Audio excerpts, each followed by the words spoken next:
Hello, this is Bill Webb, aka Billy Indiana.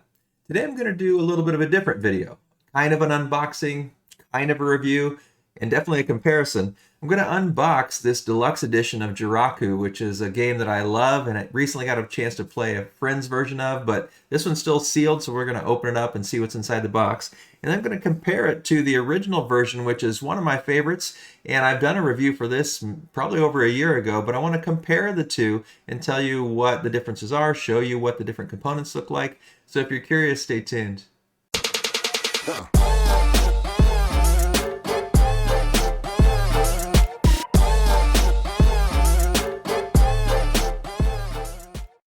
So here you can see the two boxes side by side. This game is by Iori Tsukinami. I hope I said that close to right. It was originally a TMG game and also put out by Moedy's Game Design, but now I think this new deluxe version, TMG, is no longer in existence, so they must have been able to get the rights. You can see the difference in the original version. It's a very small box game. We'll compare components as we go. This one is still thin, but obviously significantly bigger. If we look at the back here, we can see the similar art from the original is on the back of this one. And it says, March towards Kyoto, Joraku is a trick-taking and area control game. Outwit your opponents with tactical card play. Use your loyal samurai to bid control of areas and build prestige. Only the daimyo with the highest reputation and the biggest stick can rule Japan. March on to victory. So one thing that's changed is in the original game, Joraku, you could only play 3 or 4 players. So that limited play count did make it difficult for us to get to the table very frequently because we don't always, it's often just my wife and I. And if it's not, then we have so many other games we want to play as well. Sometimes, we'll pick something else. But yeah, this one allows us to be able to play it at 2 players. And I haven't actually played it with my wife yet, but I played it with my friend down in Camarillo. He's the one that actually owns the copy that we played. And I enjoyed the 2-player version. I think he did too. It was his first time actually playing the game, but then recently this has become available on Amazon. And so, yeah, it's an interesting game. And so let's take a look and see what's inside this new version, and then we'll do some comparisons. So you can see just the art, really beautiful in my opinion. We'll put this over here so we can kind of keep a little bit of that more into view. Inside we've got the rule book, and here we've got the Japanese, I'm assuming, rule book. And so that's not something I'll be able to use, but we've got the English rule book here. And it's a pretty straightforward game. There's not a ton of rules overhead. You can see the components listed here, game setup, round overview, and then there's a bunch of examples in here. The rules in this are pretty much the same. There's a few edits, but then we have this 2-player, neutral player game. There's also variant rules for 2v2, so it's interesting, a couple new variants and official rules for this version of the game. All right, and we look at the board of this deluxe version. This is one thing that I think is just an enormous improvement. So let's go ahead and compare them. This is the board from the deluxe game. If you have the original, it doesn't have a single board like that. It has a bunch of pieces. And there's a few things about that just made it a little annoying. So you've got the board basically lining up like this. You have all these separate pieces, and that's not that big a deal. But as you're moving the tiles around, you can see it's a lot smaller than this deluxe board that it's sitting on. And then you can also see that if you bump these, and then they slide apart, and so that's a little annoying. But the worst part of it was this score track. It's a snake score track. And you're scoring, for 4 people, 3 or 4 people, only plays 3 or 4 people, and you're trying to stack cubes on these tiny little squares. So, it was worth it because I enjoyed the game, but this board was not fun to deal with, both because of the separate pieces and also especially that kind of weird snaking score. Here you got a nice typical track all the way around the outer edge, much easier to use, much more space, a lot more room for the pieces to flow as well. So the game board is a huge improvement in my opinion. So we'll leave that here on the edge. And then if we look at the pieces here in the original game, you basically have one little daimyo. We'll put that, well, let me just go ahead and open up out of the bag, get rid of some of that glare. We have one little daimyo, and then the samurai are represented just by cubes. And so we've got the four colors: blue, yellow, green, and red. And so the daimyo's got some nice screen printing on it. Looks pretty cool. But then your samurai are just these little cubes. Not terrible, but also nothing fancy about that. So that's the old version.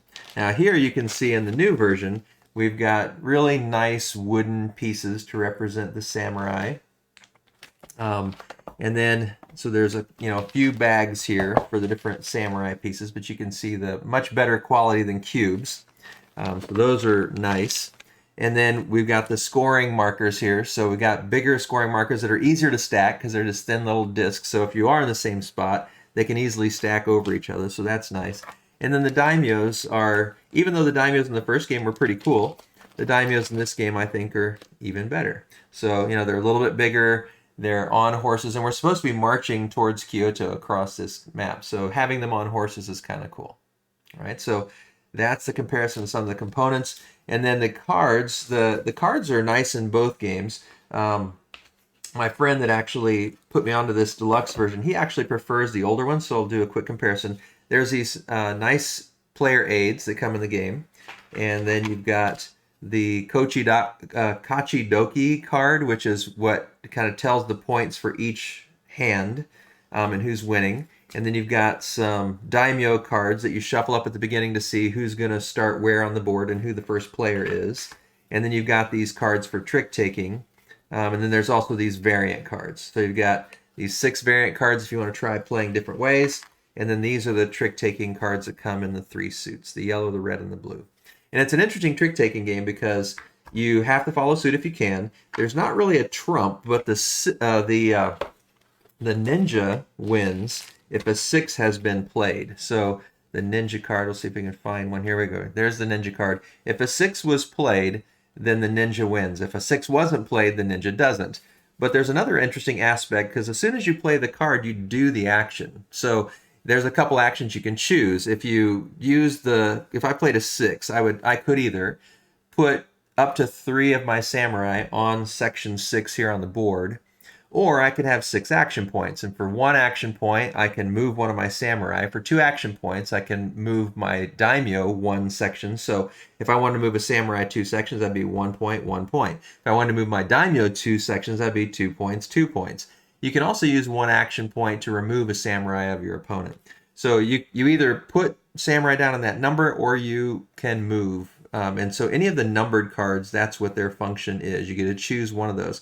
If you pick the ninja, then you can put a 0 to 3 samurai up onto the board in any of the regions, since there's no number on the ninja card. And so you play the card, then you do the action, and then you go until the trick is won. And it's the high card wins. If there's a tie, it's the last person to play. And the only way the ninja wins is if there was a 6 played. And then if you win, that's who gets the Kachidoki card. And then there's points awarded for winning that trick each time. So you've seen some of those cards in the original game. And to me, they're quite similar in this game. Just the art is a bit different. We can compare some side by side. So let me get these back out here. So let's see. There's the Kachidoki card. So you can see in the original, it's just a little bit fainter. So it's a little deeper color. Very, very similar though. This one has the white border in the original. So really close. And then you've got the cards here that for each player, the sort of player aids, and they're quite similar. Looks like these are the Japanese versions on this one. And so probably somewhere in here I'm going to find the English versions. But you can see there's not a huge difference in those. And they're just player aids to begin with. And then these are the variants, but again, here are the Japanese ones. In the other version, the variants are only given in English. And so, yeah, let's pull those out real quick again. So there's the variant cards. All right, and now let's go ahead and open up these so we can take a look at the other cards. Oh, bummer. These are the ones that I always struggle so much with. No tear point on here to get me started. There we go. Actually, it wasn't too bad this time. Usually I sit and struggle on opening these. All right, so if we look at these cards, let's kind of compare. These are the cards of the 6 daimyo. You shuffle up and you give each person one, and that kind of determines where you start. So again, the art is quite similar, We got the white border here. To me, these look just a little bit deeper, a little bit more saturation. These look a little bit fainter. So that's the old versus the new in those. And then these are the cards where you're playing, so you can see the colored cards for the red and the yellow and the blue for the trick taking. And then here again, they're a little bit more pastel almost colors. These pop a little bit more vibrant. These are just a little bit more subtle. And otherwise, though, the art's pretty similar. So you can see the pose of the samurais are the same, and the iconography and everything's the same. But yeah, so it's really a matter of taste whether you prefer the sort of more pastel watercolor looking ones of the original, or whether you like these kind of brighter ones that pop a bit more. And then here's the variant cards. Looks like we got 2 copies of the Japanese version and then also the English version for the variants, so there's not much difference in those. And then it looks like, yeah, another copy of the Japanese version for the player aids, kind of mixed in with the others. So there's, Japanese versus that. So not much difference in those either. And it looks like also there's 2 more Kachidoki cards. This one's in Japanese and this one's in English. So yeah, I guess we just get kind of duplicates of some of those things. But that's the comparison between the 2 games. The gameplay is the same, other than the fact that the new version has that official 2-player variant. And the way that works is you have each player has their daimyo and their samurai, and you play the game as normal. You're trying to basically move your samurai and your daimyo towards Kyoto over the game, and each round you score as it says here. So in the first round, this one scores 7 for first place for area control, 4 for second place, 2 for third. But in the second and the third rounds, you score nothing if you have soldiers and their samurai and daimyo here. And then in this one, it's 6, 3, and 2 in the first round, 3, 2, and 0 in the second, nothing in the third. And so the scoring progressively gets better further to the left, because you're supposed to be marching to Kyoto, which is down here at this end.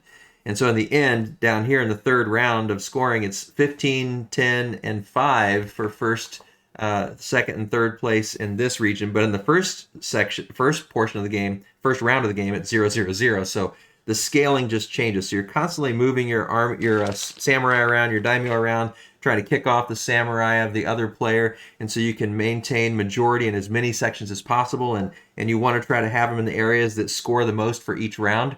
And in the round, you're just going to play all the tricks out and then score it. And then you shuffle all back up again, play all the tricks out, score the second round, shuffle them all back again, play deal them out, play the round, and then score the third time. And it's whoever has the most points at the end of the third round that wins. So a really unique kind of trick-taking combination with area majority, moving the samurai and the daimyo down and scoring differently each round, also scoring at the end of each hand. So yeah, just a really unique game. And so now you've seen the older version, the newer version, how they're different, how they're the same, and a little bit about the gameplay. If you want to know a little bit more about the gameplay, you can check out the video. I'll try to link it above here in the corner. So hopefully you enjoyed this video, seeing the comparison of the 2. If you have any questions for me, leave those in the comments below. If you've played Joraku and there's something you really enjoy about the game, I'd love to hear your comments and your thoughts on it as well. Hope you enjoyed the video, and as always, thanks for watching. This is Billy Indiana, signing off.